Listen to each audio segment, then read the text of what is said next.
Shalom, Om Swastiastu, Namo Buddhaya, salam kebajikan, dan selamat pagi.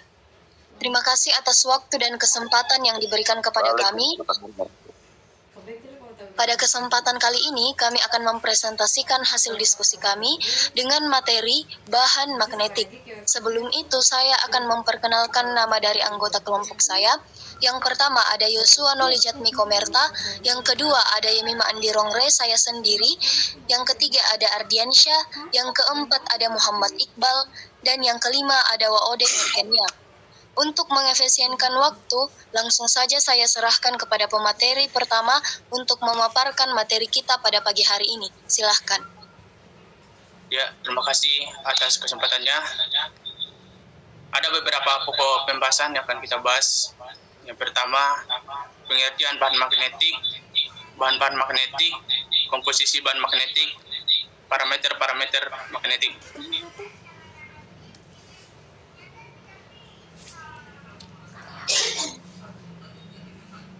Bahan magnetik atau biasa disebut dengan ferromagnetik adalah benda yang dapat ditarik dengan kuat oleh magnet.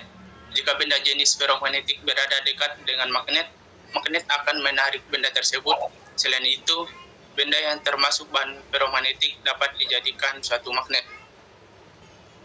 Ada beberapa bahan magnetik.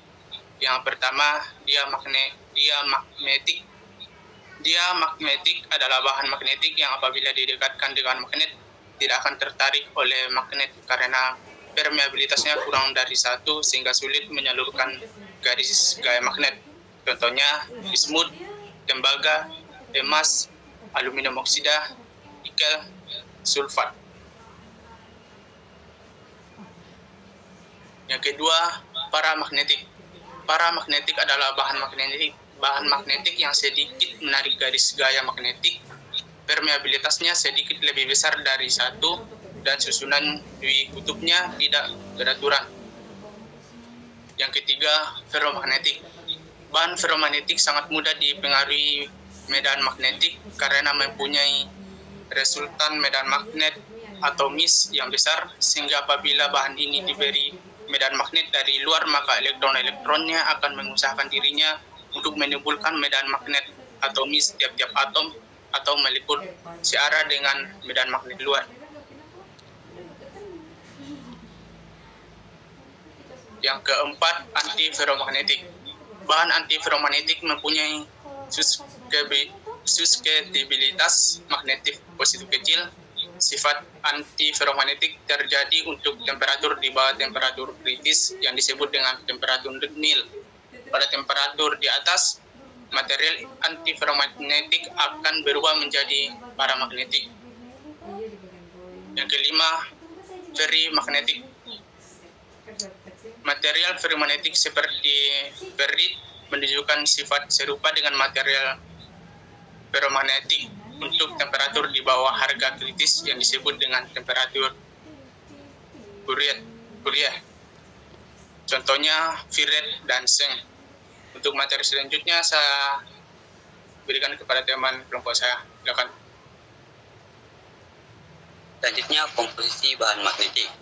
Yang pertama, magnet alam atau dahulu disebut batu magnet. Magnet alam adalah mineral Fe3O4 dalam fasa keramik alamiah dengan ion O2- dalam titik KPS. Ion besi berada dalam lokasi interior rangkap 4 dan rangkap 6. Secara lebih terinci dapat dilihat ion Fe2+ berada pada lokasi rangkap 6, sedangkan ion Fe3+ terbagi rata pada rangkap 6 dan rangkap 4.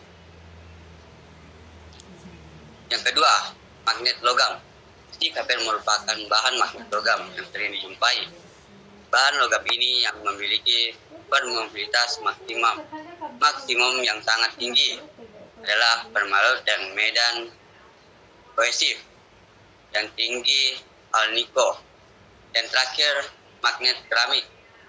Magnet keramik seperti ferrit terdiri dari senyawa ionik, jadi besi terbentuk Fe2- atau Fe3+.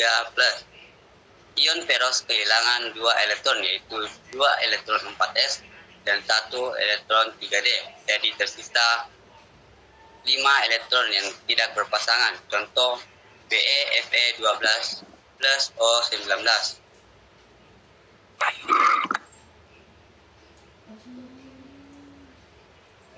Selanjutnya, parameter paramagnetik. Permeabilitas dan susceptibilitas magnetik.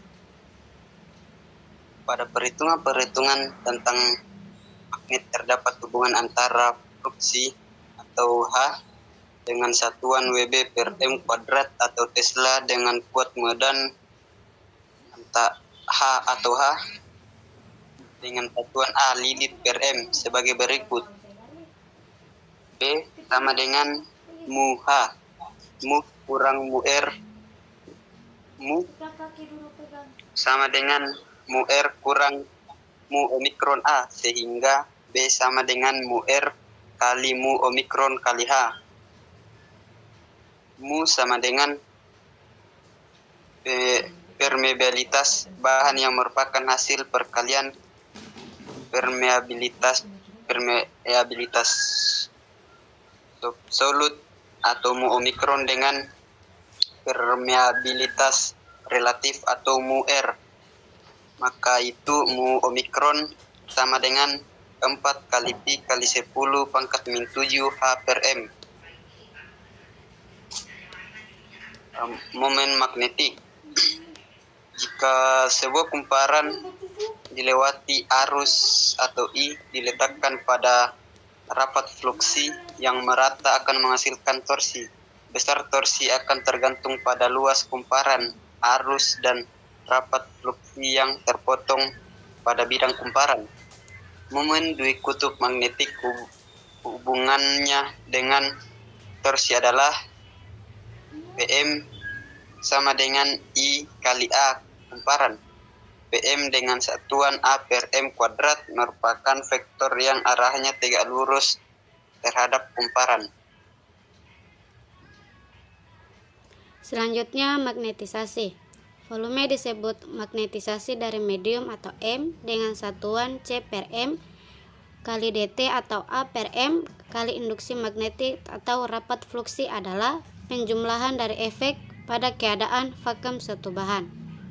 Besar rapat fluksi atau B menjadi B sama dengan mol O kali H plus mol O kali M sama dengan M kurang mol kurang 1 kali H sama dengan XM kali H. XM adalah susceptivitas magnetik kali magnetisasi dari bahan dapat diekspresikan sebagai momen dui kutub magnetik atau PM dengan satuan C kali M kuadrat atau DT atau A per M kuadrat, di mana M sama dengan N kali PM. N adalah jumlah dui kutub magnetik per unit volume. Terima kasih, itulah materi dari kami. Saya kembalikan ke moderator.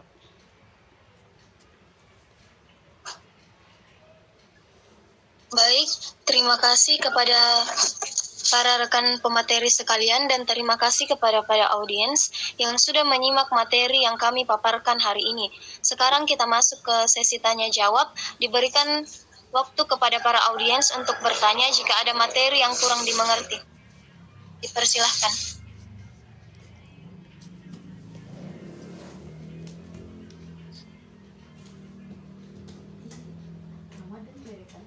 Saya persilahkan kepada Bima Putra Kelana.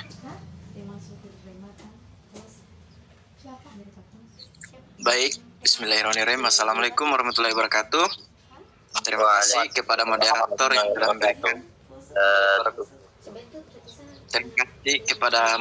yang telah memberikan kesempatan kepada saya. Perkenalkan, nama saya Bima Putra Kelana dari kelompok 2. Pertanyaan saya, sebutkan salah satu manfaat bahan magnet. Terima kasih, saya kembalikan ke moderator. Baik, terima kasih buat pertanyaannya. Mungkin ada lagi yang ingin bertanya, saya persilahkan.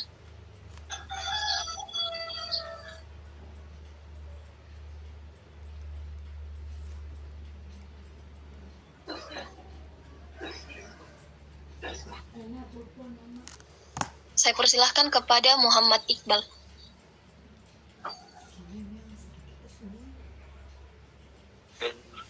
Baiklah, saya Muhammad Iqbal dari kelompok 4. Bagaimana cara pengambilan siang magnetik dan berikan salah satu contohnya.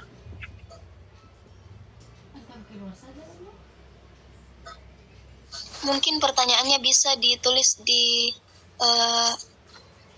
grup, diketik di grup WA supaya jelas.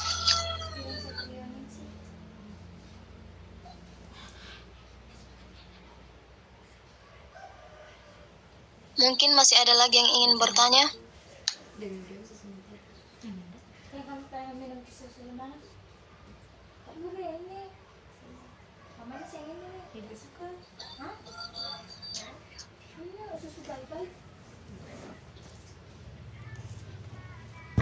Kalau sudah tidak ada, berikan kami kesempatan untuk mencari jawaban dari rekan-rekan yang bertanya. Terima kasih.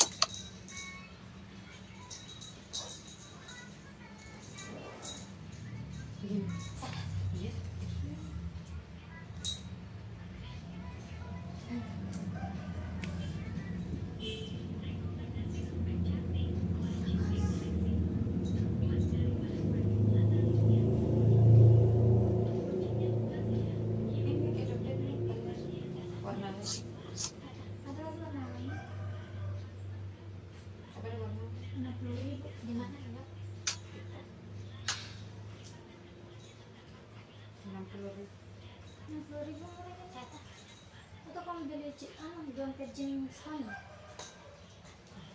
Iya, saya juga tidak sambil di sini. Ya macam sana. Kamu rajin sana. Kemarin dah kena.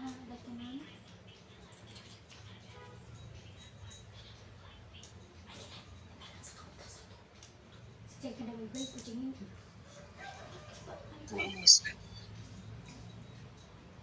Saya persilahkan kepada saya persilahkan kepada Yosua Nolijatmiko Merta untuk menjawab pertanyaan dari Bima Putra Kelana, yaitu sebutkan salah satu manfaat bahan magnetik.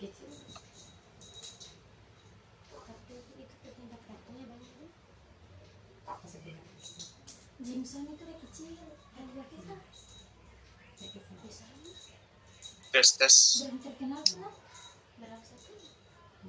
Baik, terima kasih atas kesempatannya. Di sini saya akan menjawab pertanyaan dari Bima Putra Kelana.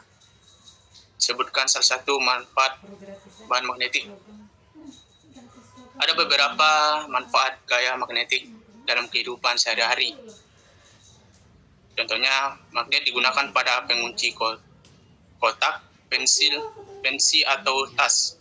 Magnet bermanfaat untuk menunjukkan arah pada kompas. Magnet digunakan untuk memisahkan benda-benda logam di tempat pembuangan barang bekas. Cukup sekian, apakah jawaban diterima, Saudara Bima? Baik. Pertanyaannya sangat memuaskan. Terima kasih.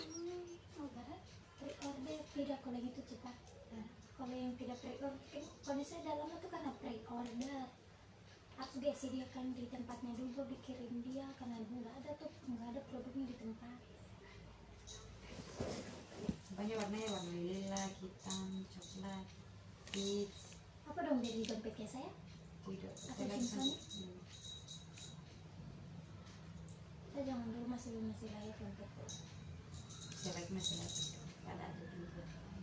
Ada uang sih. Terima kasih Pak. Lagi persis militer.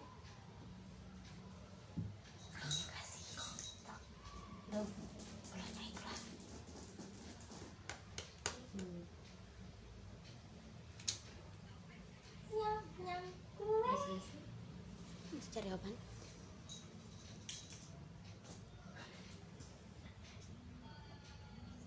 Apa ini?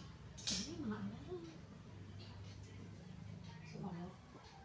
Itu belum nggak bantai. Kenapa ini bilang orang tapi nggak ada dosennya coba ini. Kita dosenku kan kakak udah tidak masuk dia. Kamu kalau sudah bikin kalau di luar biasanya gitu karena aku nih kayak kamu tahu udah dosen di kampusnya kami begini kayak istilahnya begini walaupun mahasiswa udah benar tapi tetap dimetode. Saya akan menjawab pertanyaan dari Muhammad Iqbal kelompok 4.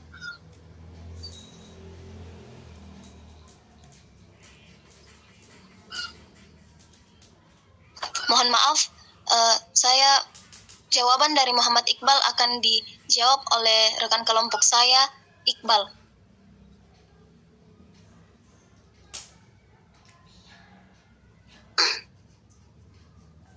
Baik.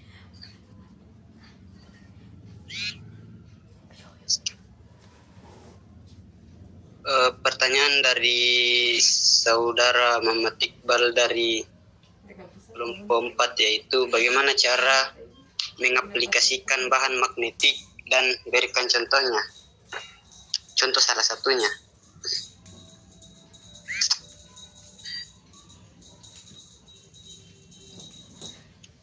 Caranya itu dengan sentuhan atau menggosok.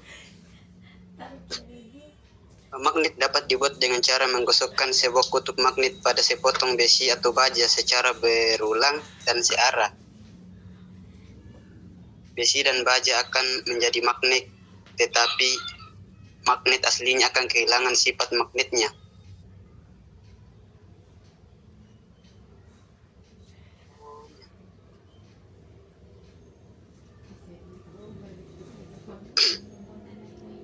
Alat dan bahan yaitu satu buah besi, satu buah baja, dan satu buah magnet tetap. Contoh dari cara ini yaitu contoh sebuah besi dan sebuah baja. Terima kasih. Enggak, kan semalam udah telepon tapi itu. Kepada Muhammad Iqbal, mungkin ada sanggahan atau jawabannya sudah diterima? Terima kasih. Baik, terima kasih. Mungkin masih ada pertanyaan atau sudah tidak ada? Jika sudah tidak ada, kami akan memberikan kesimpulan bahwa bahan magnetik atau ferromagnetik merupakan benda yang dapat ditarik dengan kuat oleh magnet, yang komposisinya terdiri dari magnet alam, magnet logam, magnet keramik, dan memiliki beberapa parameter. Baik.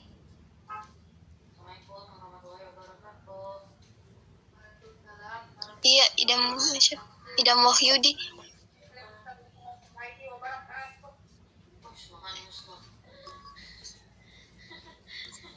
Baik, terima kasih. Itulah hasil presentasi kami. Jika ada salah kata, kami mohon maaf. Assalamualaikum warahmatullahi wabarakatuh. Shalom dan Om Swastiastu Namo Buddhaya. Terima kasih.